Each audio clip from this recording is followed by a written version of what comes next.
सबको ओम शांति। आज हम सब लोग शब्द के भेद के विषय में अध्ययन करेंगे कि देखिए शब्द क्या होते हैं और उनके भेद क्या क्या होते हैं। तो शब्दों के भेद में देखिए बनावट के आधार पर पहला जो भेद है वो रूढ़, यौगिक और योग रूढ़। तो बनावट के आधार पर क्या क्या है? रूढ़, यौगिक और योग रूढ़, ये तीन भेद हैं।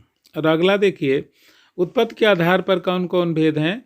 तो तत्सम, तद्भव, देशज, विदेशी और संकर, ये 5 प्रकार के भेद होते हैं। हम इनके बारे में थोड़ा सा डिटेल भी अध्ययन करेंगे ताकि इनको हम और अच्छे से समझें। तत्सम शब्द 2 शब्दों से मिलकर बना है। तत्सम माने संस्कृत के समान, जो पहले से हिंदी में प्रयोग हुआ है संस्कृत शब्द है इट इज, उसे हम तत्सम कहते हैं।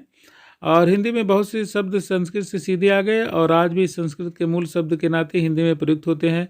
इन्हीं शब्दों को तत्सम शब्द कहा जाता है, जैसे धन, नारी, राष्ट्र। तो ये सब हैं तत्सम शब्द। और तत्सम शब्द संस्कृत की देन है, संस्कृत से आए हुए हैं, इसलिए संस्कृत के समान के कारण उसे हम तत् धन सम तत्सम शब्द कहते हैं। और अगला जो भेद है जिसे हम तद्भव शब्द कहते हैं, तो तत्सम और प्राय हम कहते हैं उसका विलोम तद्भव है।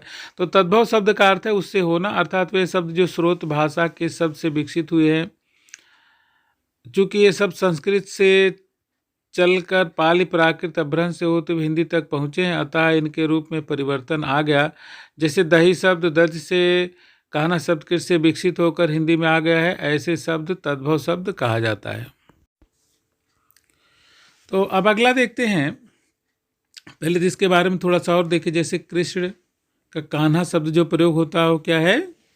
कान्हा यहाँ पर तद्भव और कृष्ण है तत्सम, जो संस्कृत के समान है।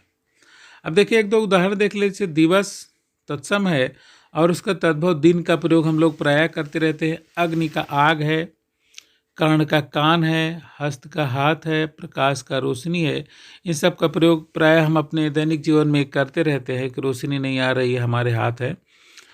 और देखिए प्रहर का पहर है, सर्प का सांप है, स्वर्ण का सोना है, स्वप्न का सपना, मयूर का मोर, ताम्र का तांबा।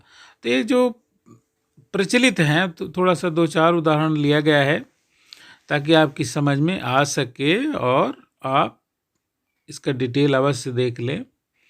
देशज शब्द स्थानीय बोलियों या उपभाषाओं से आए क्षेत्रीय शब्द को देशज या देसी शब्द कहा जाता है। तो माने जो बोलियों के प्रभाव से आ जाते हैं। आप बहुत सारी किस्से कहानियाँ पढ़ते रहते होंगे, उसमें ऐसे बहुत सारे शब्द मिलते हैं जो किसी क्षेत्र विशेष में ही बोले जाते हैं और क्षेत्र विशेष के बाहर उसका प्रयोग नहीं होता है। और इसी कारण ही हम जब कोई दूर से आता है तो उसे पहचान लेते हैं कि अलग क्षेत्र से बोल रहा है। तो ये से शब्द क्या कहलाते हैं? देशज कहलाते हैं। अब जैसे लोटा है, खटिया है, ये सब चीज़ें क्या है, चारपाई के लिए हर जगह प्रयोग नहीं होती हैं।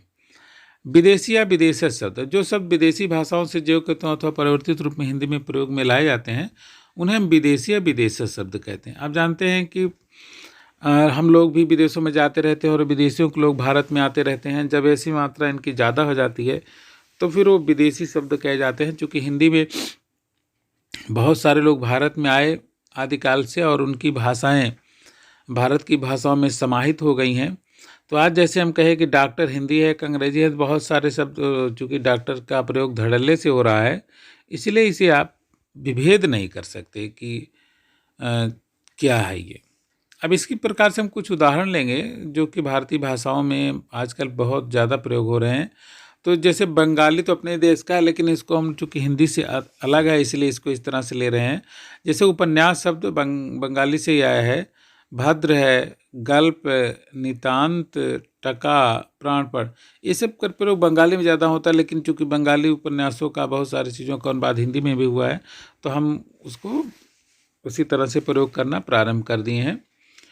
और जैसे मराठी में बाजू, बाड़ा, चालू, लागू, प्रगति, ये शब्द क्या हैं? मराठी से। अरबी से अदालत, औरत, इलाज, अकल, अमीर। और फारसी आदमी, उम्मीदवार, कमर, खर्च, गुलाब। अंग्रेजी अपील, इंच, कलेक्टर, कोर्ट और टिकट। इस प्रकार से फ्रांस से, पुर्तगाल से, रूसी से, जापान से और बहुत सारे देशों से बहुत सारे शब्द आए हैं जो हमारे हिंदी में बहुत अत्यधिक प्रयोग हो रहे हैं। तो सारे शब्द क्या हैं? विदेशी शब्द हैं और उनका प्रयोग हम करते हैं। लेकिन चूंकि बहुत सालों से प्रयोग कर, जैसे चाकू शब्द का प्रयोग हम बहुत सालों से कर रहे हैं, ये भी विदेशी ही शब्द है।